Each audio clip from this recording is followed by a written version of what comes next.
বীরভূমের কোর কমিটির প্রসঙ্গ, কমিটির চেয়ারপারসন নন অনুব্রত মণ্ডল। কাজল শেখের পর এবার একথা স্পষ্ট জানালেন শতাব্দীও। দল মমতা বন্দ্যোপাধ্যায়, অভিষেক বন্দ্যোপাধ্যায়ের নির্দেশে চলে।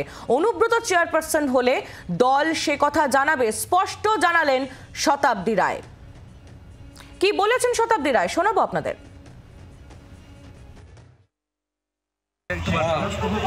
মমতা বন্দ্যোপাধ্যায়, অভিষেক বন্দ্যোপাধ্যায় সিদ্ধান্তের উপর দল চলে। তাদের সিদ্ধান্ত প্রত্যেকটি দলের সঙ্গে না। আমি জানি উনি একটা মেম্বার হয়েছেন, এটাই শুনলাম যে 6 জন ছিল, একজন 7 জন মেম্বার বাইরে।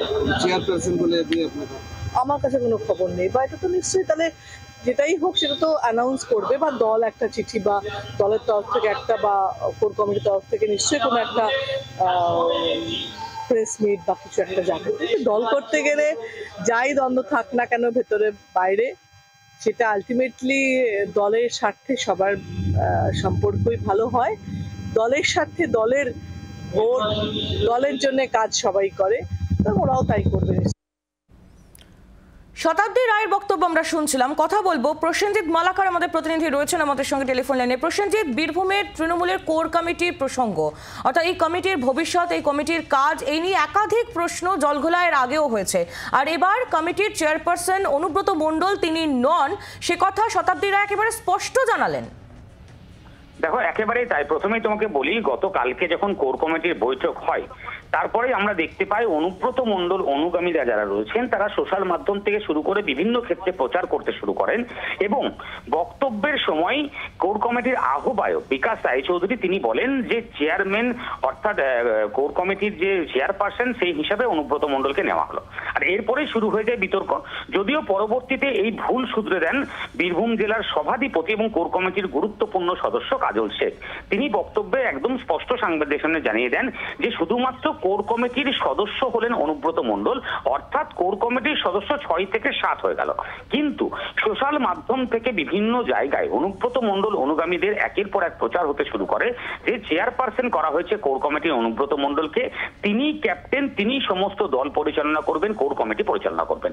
এই প্রচারের পরেই যখন গতকালকে কাজল শেখ তিনি স্পষ্ট করে বুঝিয়ে দিলেন যে 6 জনের কমিটি শুধুমাত্র 7 জন হয়েছে, চেয়ারপারসন বলে কিছু হয়নি, সভাপতি হিসাবে তিনি কোর কমিটিতে অ্যাড হয়েছেন শুধুমাত্র, অর্থাৎ শুধুমাত্র কোর কমিটিতে অন্তর্ভুক্ত হয়েছেন।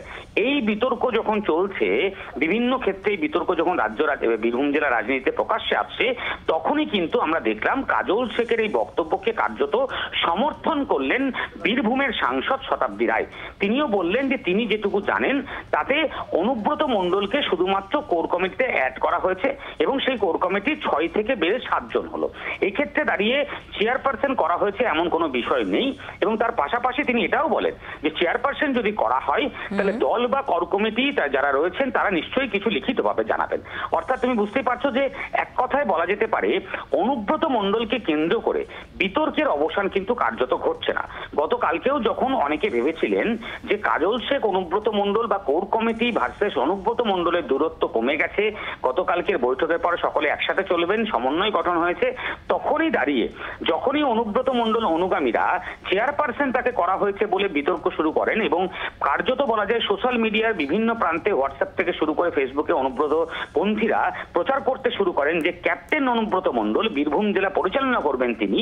এইগুলি বার্তার পরে যে আবারও একটা কার্যত বলা যায় একটা ধোঁয়ার পরিস্থিতি তৈরি হলো বীরভূম জেলা তৃণমূলের রাজনীতিতে, এটা বলার অপেক্ষা রাখে না। এবং সেই রাজনীতিতে আবারও আজকে কাজল শেখকে কার্যত সমর্থন করে শতাব্দী রায় তিনিও কিন্তু বুঝিয়ে দিলেন যে শুধুমাত্র কোর কমিটির সদস্য হলেন অনুব্রত মণ্ডল, এবং মমতা বন্দ্যোপাধ্যায়, অভিষেক বন্দ্যোপাধ্যায়ের একদম কথা মোতাবেক কোর কমিটির সিদ্ধান্তই যে বীরভূম জেলার চূড়ান্ত সিদ্ধান্ত হতে চলেছে সেটা কিন্তু কার্যত স্পষ্ট করে দেওয়া হলো দুই নেতৃত্বের তরফ থেকে, এবং বাকি কোর কমিটির সদস্যরাও এই বিষয়টিকে সমর্থন করছে বলে সূত্রের খবর।